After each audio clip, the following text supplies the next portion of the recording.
Assalamualaikum warahmatullahi wabarakatuh. Oke guys, selamat malam. Salam sehat, salam sejahtera buat kita semuanya. Salam kompak selalu dari saya, Bang Fadli.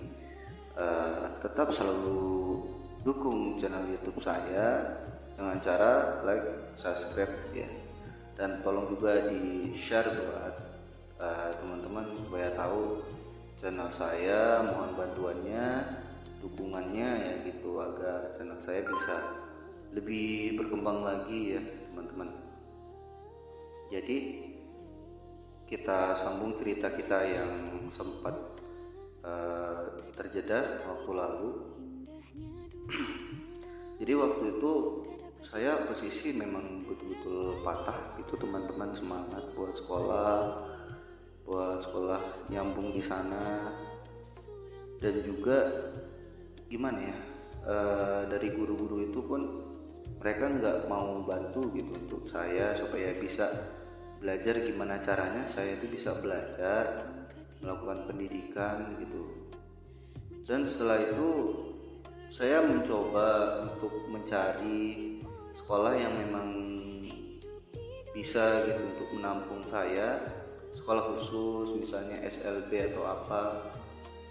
Memang ada tapi jauh teman-teman, dari jam 20 malam lewat 45 menit. Tempat saya jauh dari tempat saya gitu kan. Sementara saya juga masih kecil waktu itu, jadi saya tuh sering gitu mau masuk sekolah di sini, di jauh lah gitu. Tapi orang tua saya tuh nggak mendukung, nggak percaya gitu bahwa saya itu bisa tanpa mereka gitu. Dan mereka katanya, kamu ngapain sih sekolah? Kamu di sini udah bisa makan, udah semuanya segalanya tercukupi, ngapain sih kamu sekolah? Nanti kamu diapa-apain orang, nanti kamu nggak bisa nahan diri. Kan saya itu orangnya teman-teman pemarah. Nah, itu sifat buruk saya ya teman-teman. Jadi singkat cerita, saya itu tunetnya dari umur 7 tahun itu, waktu itu saya lobisan ya, sampai umur 15 tahun. Nah itu saya tuh sering berobat kemana-mana gitu, tapi nggak pernah keluar Jawa sih, nggak pernah keluar Kalimantan gitu maksudnya. Sekitar Kalimantan juga sering berobat kemana kesini, ke dokter, ke dukun kampung gitu kan sering. Tapi memang nggak ada perubahan sama sekali, karena kan mata saya ini kan glaukoma teman-teman. Jadi terakhir pas waktu umur saya 15 tahun, saya berobat ke Kalsel gitu, di kota provinsi sebelah. Kan kalau saya kan Kalteng, kalau tempat saya berobat itu Kalsel. Jadi saya berobat di sana, kebetulan katanya ada yang bisa ngobatin mata saya. Jadi saya berobat di sana, saya dikasih minyak teman-teman. Itu minyak itu warna merah tapi nggak tahu minyak apa, dan itu panas teman-teman, minyaknya itu panas banget. Jadi disuruh dioleskan ke pelupuk mata gitu. Jadi saya disuruh pejam, terus di pelupuk mata itu dioleskan dua-duanya. Waktu itu saya masih lofi, masih bisa lihat, masih bisa naik sepeda walaupun pelan gitu, masih bisa jalan sendiri gitu teman-teman. Nah semenjak 3 hari setelah pakai minyak itu, saya total. Iya, saya total. Dan sebelum 3 hari itu, dari hari pertama saya pakai minyak itu kayak ada hantu gitu warna merah, kayak ada benda gitu warna merah bergantung di mata saya. Mungkin itu tanda-tandanya matanya mau rusak ya teman-teman. Jadi saya itu panik. Saya sempat mau berhenti makainya, tapi kata nenek saya udah pakai aja, mungkin itu reaksinya. dipakai ya, setelah dipakai itu 3 hari, setelah itu saya total blank sama sekali, total sama sekali. Saya sempat gimana ya, sempat patah gitu semangat buat hidup gitu kan. Apalagi saya pengen sekolah, orang tua juga nggak ngizinin teman-teman keluar, katanya seandainya aja deket, katanya kamu boleh sekolah. Saya bilang kalau deket ya itu sekolah biasa, sekolah yang buat orang-orang awas gitu, bukan yang sekolah kayak tempat kami yang khusus buat tunanetra gitu. Jadi dihalang-halangin terus saya buat bersekolah. Dan saya selama di kampung, saya jujur aja saya nganggur, main HP gitu kan. Terus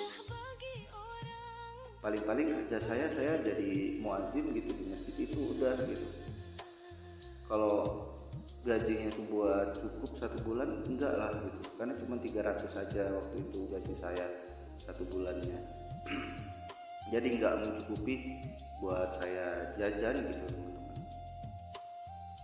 Jadi saya punya kenalan gitu, orang Medan ceritanya ya, pasangan hidup saya. Dan menurut saya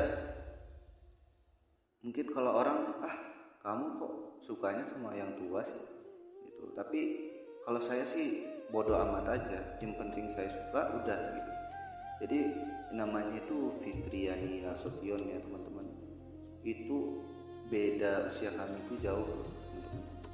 Saya kelahiran 2002, ya sekitar 23 tahun lah sekarang. Kalau dia kan udah 40-an, jadi banyak lah jauhnya. Jadi banyak perjuangan, kami kenalnya tuh lewat telepon aja, telepon seluler gitu kan, kenalan selama 3 tahun. Dan posisi juga saya saat itu memang gak ada kerjaan yang menjanjikan gitu teman-teman. Dan juga saya sering merasa sama keluarga itu disepelekan gitu, karena saya nggak melihat kan, saya nggak bisa kerja, saya nggak bisa menghasilkan uang. Sering merasa gitu, mungkin kata-kata mereka itu bagi mereka biasa aja, tapi bagi saya itu menyakitkan gitu. Saya selalu bilang sama orang tua saya, Mak, saya itu bukan selalu pengen minta, tapi saya itu pengen ngasih. Itu yang saya inginkan, bukan selalu minta, tapi saya pengen ngasih. Saya selalu bilang sama orang tua saya kayak gitu. Jadi saya berjuang terus. Akhirnya saya itu sempat mau sekolah ke Kalsel, tapi gagal gara-gara urusannya terlalu rumit gitu ya teman-teman. Jadi pas terakhir 2025 ya, awal tahun 2025 sekitar bulan Juli, saya daftar sekolah ke Sentra Wihataguna Bandung. Jadi ada 2 motivasi saya buat sekolah ke Bandung. Pertama, saya pengen cari keterampilan. Yang kedua juga, saya berharap bisa ketemu sama si Fitriani Nasution ini, walaupun jauh beda umur kami. Tapi jujur saja, saya tuh merasa saya sayang sama dia gitu. Karena selama 3 tahun saya berhubungan, saya kenal, saya bareng-bareng terus gitu sama dia. Posisi dia masih di Medan itu teman-teman. Jadi harapan saya bisa nyari kerja, saya punya keterampilan, dan saya pengen datangi dia gitu. Mungkin itu dulu ya teman-teman ya, untuk cerita kita malam hari ini. Mungkin cerita saya ini sedikit banyaknya membosankan ya, tapi maaf saya masih belum berpengalaman buat bercerita seperti ini. Ya kalau misalnya ada sesuatu yang gak menarik atau ada sesuatu yang pengen kalian tahu, silahkan tanya di komentar aja ya teman-teman. Nanti kita sharing sama-sama.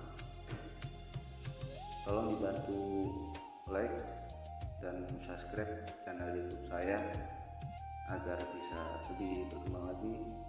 Kita ketemu di episode selanjutnya buat kita mengupas cerita-cerita yang mungkin saya ceritakan ini singkat tapi sebetulnya padat gitu teman-teman.